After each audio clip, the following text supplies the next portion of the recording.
Hey everybody, welcome to the DW Plays video. This time I'm taking a look at 3D Ultra Minigolf, which is in the same franchise as 3D Ultra Pinball, and is immensely more frustrating. I have tried to record this video over a dozen times at this point, and the game is just not playing nice with me. I've been trying to show the cool animations that you get when you get holes in ones and things like that, and it's just been like, no, you're not going to get a hole in one, you're not going to get even par for most of the time. You're gonna just keep missing entirely because the game hates you.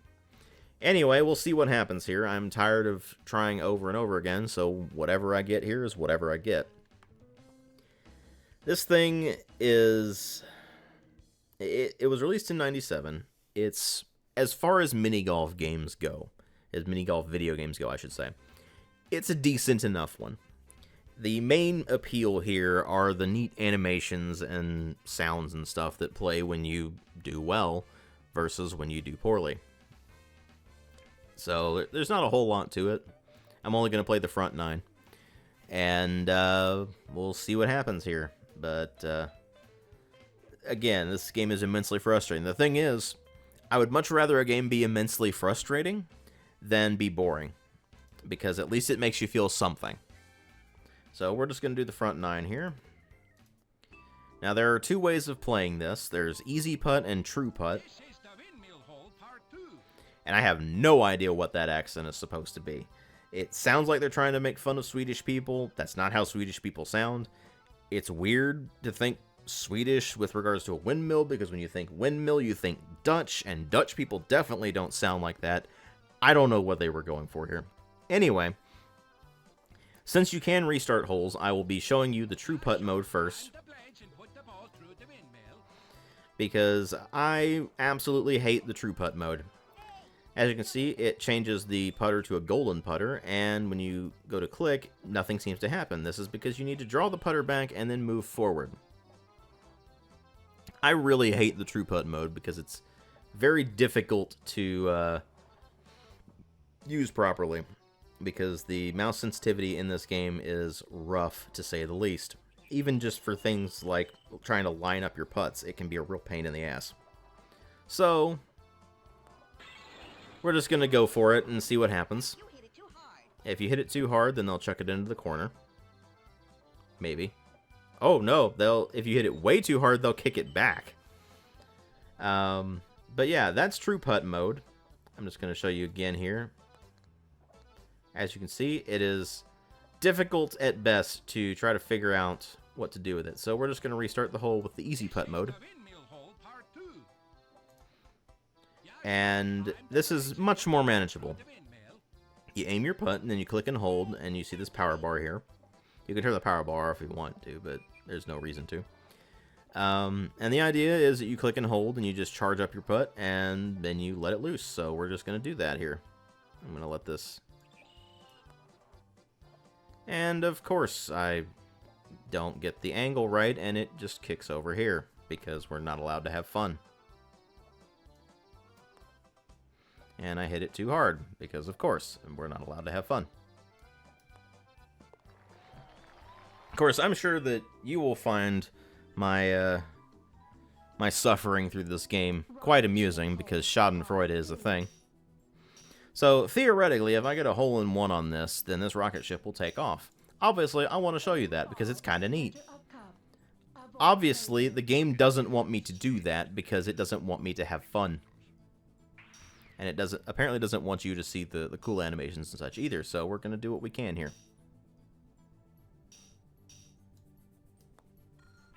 And not enough. Whatever. If you hit it too hard, it rims out. If you hit it too soft, it doesn't go into the hole. It's just... If you hit it into the lighthouse just right, it will kick it out of this pipe into the hole. If you hit it over to this pelican, it will drop it off near the hole. If you hit it too hard into the lighthouse, it will either kick it back out here, or it will kick it out over here somewhere. So we'll see what happens. We shall see what happens here. And we hit it too hard. Whatever, we get it in two.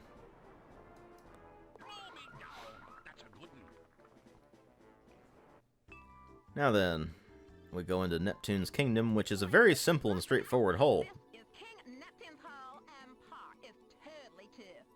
I have no idea why they chose that voice, but anyway. Very simple hole. We just get it around this octopus and up this hill here, which is easier said than done.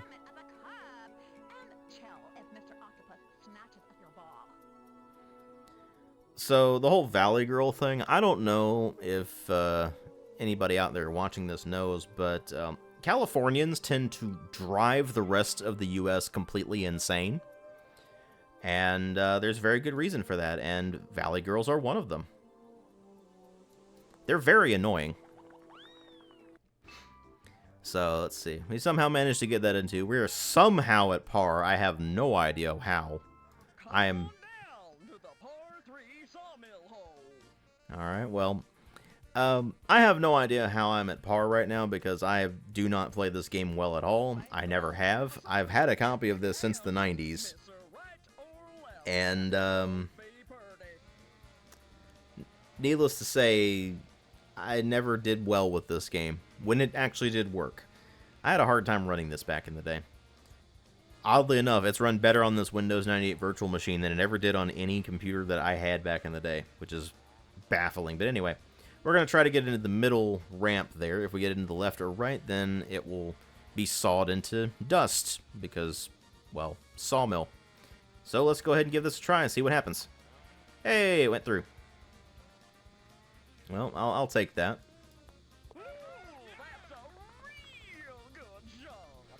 We actually did okay on that one. Hey, animation played. We actually got something nice there. So it did something at least. I got to show you at least one animation, even though it's not the animations that I'd like you to see. But anyway.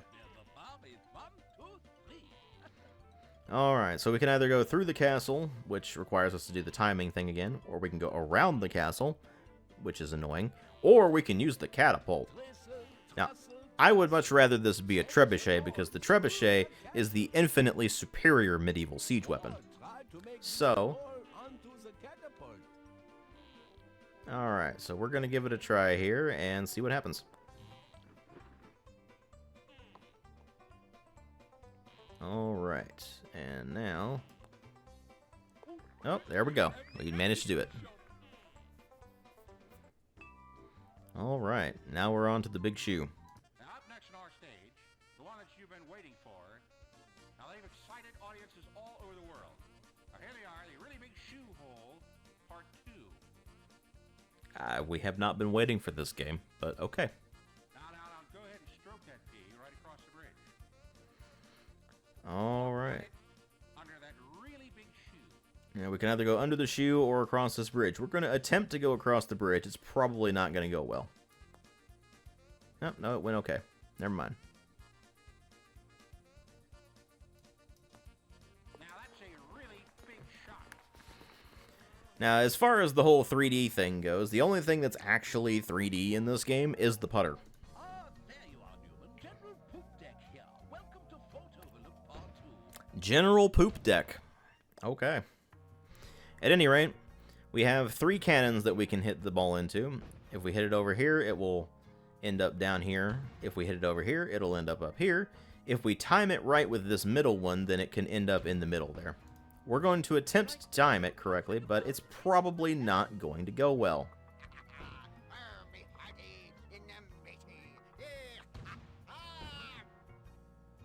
Let's see what happens.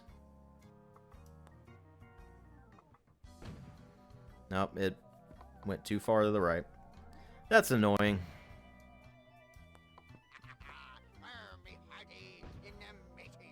Oh well.